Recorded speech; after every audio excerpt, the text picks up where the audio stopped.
This is the control / information panel that is on your left hand side as you come in the doorway with the stairs.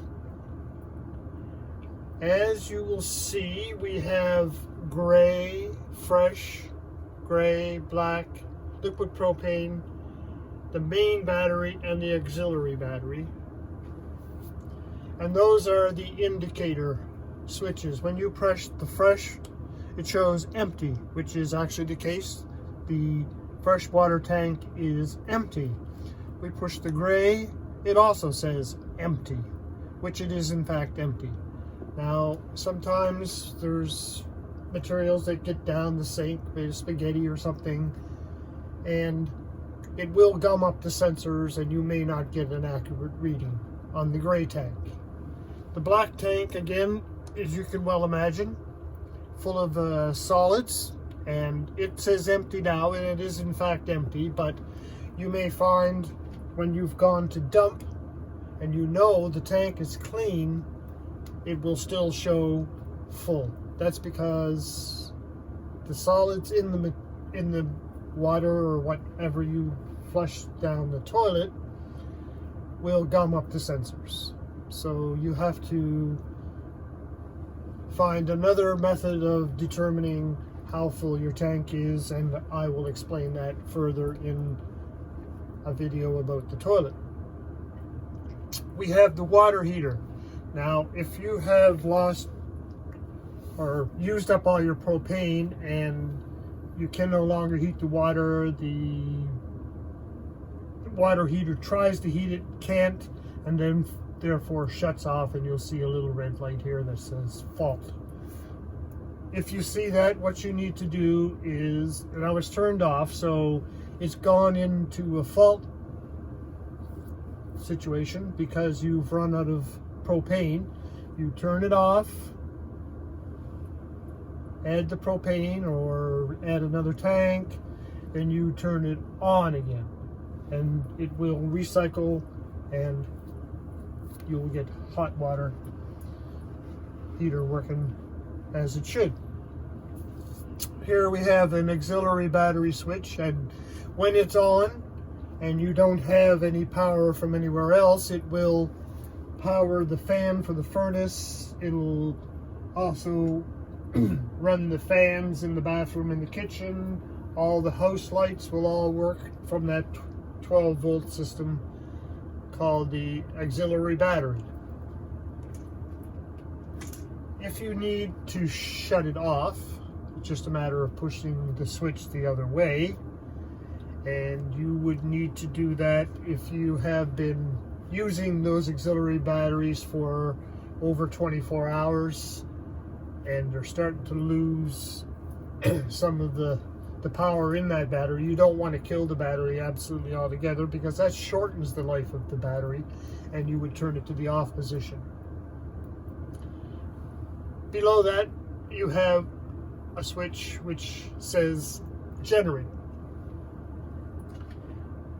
Now, if you are in a position where you need electrical power and you're not hooked up to any exterior power source, you can rely on the onboard generator, which is a 5,000 watt generator and will power the AC if required. In order to start the generator, you hold the button to the on position until it starts.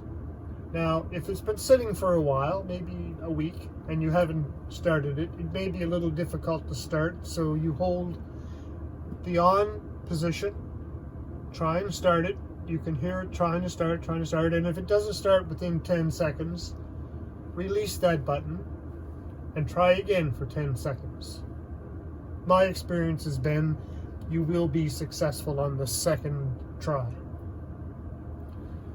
There is a little indicator here to tell you how long you've used the generator based on what it said when you started and when you finished, or it will display, or it does display, the number of hours that that generator has worked in its lifetime.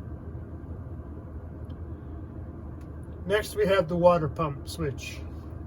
The water pump is only turned on in the bathroom. There is a little switch adjacent to the sink which you turn on, and this light will come on, let you know that the water pump is actually turned on and will work when you turn the tap on to get some water, and then you will hear it running in the background until you shut the water off.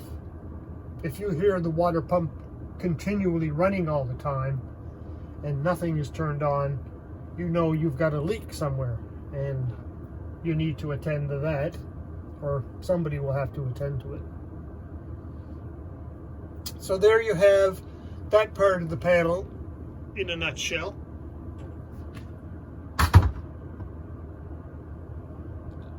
And if you look above that, you will see the slide room control. And that is for putting the slide out, this main slide, in the living area. And you would hold the in button, push it to the in position until the slide stops moving, and then you release. And if you wanted to put it out, same thing, hold it in the out position until it stops moving, and then you release. So there you have the control / information panel in a nutshell.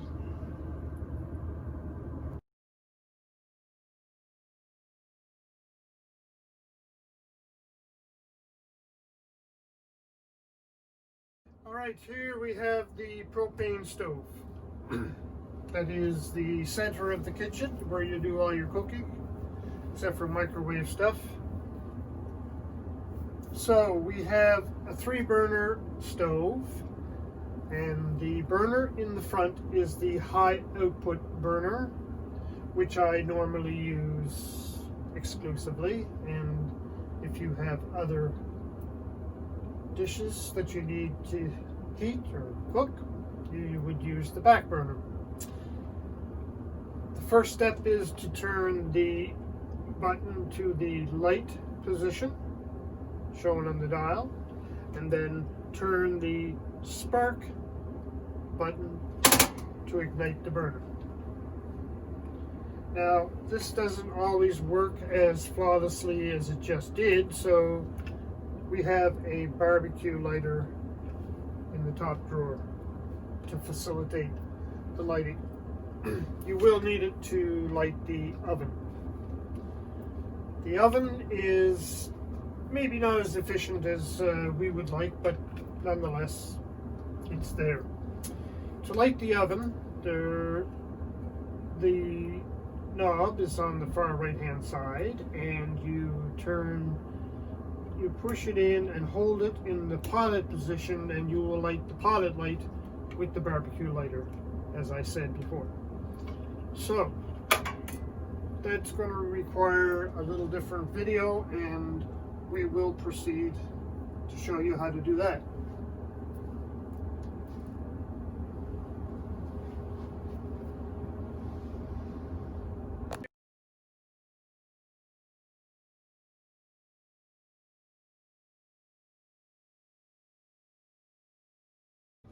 Okay, so this is the oven, also heated by propane, and this is a little trickier to light than the top of the stove, but as I showed you in the previous video, the knob on the far right hand side is for the oven, and to start the oven you need to push in the knob, go to the pilot, push it in, you go to the pilot setting, and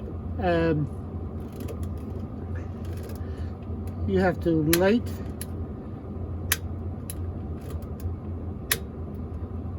the pilot light while holding in the knob, and there you have. I don't know if you can see it in the video, but I'm still holding the knob in while the pilot light heats up, and then you can release the button, which just leaves the pilot light on. We haven't turned the oven on yet. So now that the pilot light is lit and I can still see the little flame there, I'm going to turn it on to heat up to 350, and you will see, hopefully see, there it goes, the whole burner itself lit up. Now that burner is actually very close and it's attached to this piece of the oven, and anything that's in the center of the oven tends to get a little too hot and it might burn. So my advice would be to kind of cook on the outside of the center and keep an eye on it, because it tends to burn the food. But nonetheless, that's the oven, and hopefully you'll make it work for you if you need it. And then I'll just turn it off.